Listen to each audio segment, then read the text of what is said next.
Good evening, everyone. I have to apologize for my lighting, but it's past 8 in the evening. It's already dark here in southern, South Central Virginia. And I was just about to take a walk, actually, around the grounds, but I figured I'd make this video because I thought it was time to talk a little bit about my book, Mathemachicken to Mathematician, because I know that there's a lot of students out there who are struggling with mathematics. And my story is sort of a tragic story because I began as a math failure, believe it or not. And one of the things that challenged me in math was the never-ending sense that I could never achieve what my some of my instructors said that I could not achieve. And I took it at their word. I took their word for it. And as I think back to those days, there are places in memory that we want to put behind us. We dare not visit often. And they are sort of shadowed corridors which seldom walked, and the doors stayed quietly ajar. And for me, one of my earliest memories, it leads back to the dim, echoing halls of my middle school days. It was a time for me when mathematics, it was a strange, vast labyrinth of numbers and symbols. It was a relentless reminder of my own failings as a person. And I remember staring at equations, and it was as though if they were ancient runes, their meanings locked behind a glass I could not seem to break. And the chalkboard seemed my adversary. Every symbol on that board was sort of an accusation. I remember hearing my classmates, they would whisper their answers with ease. And I only heard when they did that, I only heard the murmur of my own inadequacies. And at that point a gulf opened. It was a separation from my peers, from my teachers, from my own potential. And when I opened my textbooks, it was I only saw barriers. I never saw pathways when I began to learn about math. And I felt as if though mathematics had conspired against me. It sort of stood apart. It was like if you think of the ivy wrapped manners of a long lineage that I could never enter. And the presence, the threat of failure became a haunting presence. It was telling me that this world of higher thought was beyond my grasp. My dreams felt paltry. I felt that they were tarnished by the stain of being less than, no pun intended, mathematically speaking, of not measuring up. But what the mind cannot conquer, the soul sometimes will. I don't recall the specific date the change began, but I knew I had to change. I knew the moment that my teacher said, "You are a failure.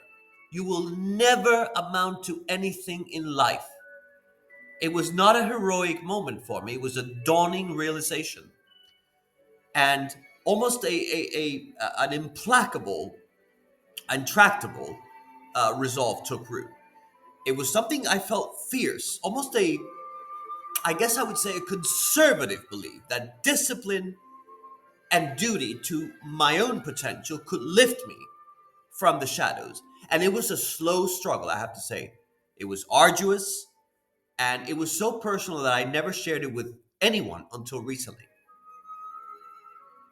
I was alone with textbooks by night, and I started chipping away at the symbols, hoping sort of to unlock uh, whatever it was they held.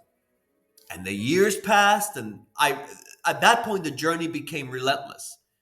But I can tell you, I began as a math failure, and it led me to Columbia University. And here I found in myself a mathematician. I never would have thought that. A master of the symbols that once I felt defeated me. And in time, I wrote my book, the Mathemachicken to Mathematician, sort of as an inspiration to people. By the way, thank you all the Germans. A lot of Germans. Thank you, Germany. A lot of Germans have bought my book. recently. I was in Germany many years ago, and I never regretted my visit. It was one of my favorite countries, by the way, in Europe. Uh, I have great and fond memories of. I was in West Germany. I know Germany is one unified country now, but I'm old school, and I still refer to the part where I was in. I still refer to it as West Germany. But anyway, my book was a testament that speaks not. It's not about some grand success, but really it speaks to the quiet, steadfast power of a mind that refused to surrender. I refused to surrender to my own fears. And so here I am, and it wasn't by not by talent or fortune, but by sheer persistence. And I stand among those same numbers and symbols, and to those who listen, perhaps my story may seem unlikely, even strange. But in a world that is often so quick to discard the failures, what I want to offer you is a small hope that it is not only brilliance that finds its way, but also tenacity. It is a quiet resilience that comes from never quite letting go. I remember one of my teachers said to me in high school, "You don't let anything go past you, don't you?" And I don't, because I believe that the source of happiness is being right. I believe in success by being right. And I believe, even if you're not going to like mathematics, I believe every student at least has the potential to come across and to sort of have victory, if I may say it that way, over the rules that govern so many of the mathematical problems. So, is everyone going to become a mathematician? No, absolutely not. Uh, is everyone capable of understanding at least the fundamental laws of math? I believe they are. Unless there's some developmental issue, but I'm talking about the average person. Um, So I want to offer, as I said, a message of hope to young people in particular who might not be grasping mathematics. I began as you did. I began as a zero. I still have my papers. I still have my papers from when I was in year seven, year eight, seven. You call it seventh and eighth grade, some of you. Year seven, year eight. They all have big, fat red zeros on them. None of my teachers would have ever thought that I became the person I began today. I am today.